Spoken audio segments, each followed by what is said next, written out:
காகபுஜுண்டரின் பெருநூல் காவியம் 1000 மூலமும் உரையும். பாடல் 58. வாசி. காகம்போர் கூடியவர் வாசி பார்த்தோர் கல்லெறிந்த சொல்லறியார் கலையை காணார். வேகமாய் சொல்வார்கள் சாத்திர மார்க்கம் விரைந்தேறச் சொல்லுவது குருவின் மார்க்கம்.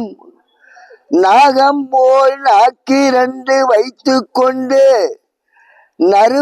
நடுமார்பில் உதிப்பதனை கண்டுவிட்டார். தேகம்போல் நாம் இருக்க அருளிருக்க திருவருளால் வாழையமல் பதத்தை காணே.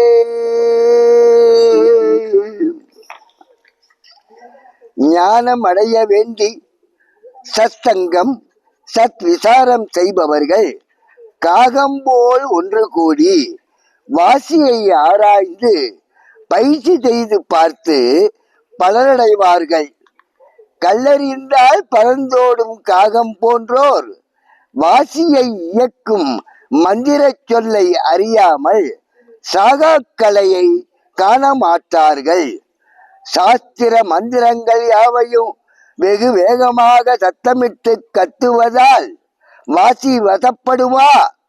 வாசியின் சூட்சமங்களை அறிந்து அதன்படியே விரைந்து ஏறி இறைவனை அடைய சொல்லுவதே மெய் குருவின் மார்க்கம். நாகம்போல் நாக்கு 2 உனக்குள் உண்ணாக்காகவும் அண்ணாக்காகவும் இருப்பதை அறிந்து வாசியோகம் பழகி வந்தால் உள்ளத்தின் நடுவே சோதி உதிப்பதை உணர்ந்து கொள்ளலாம். அதுவே சூட்சம தேகம் என்பதனை கண்டு குருவின் அருளினால் திருவருளை பெற வாழை அவள் திருவடியை பற்றி தியானம் செய்து பாரப்பா.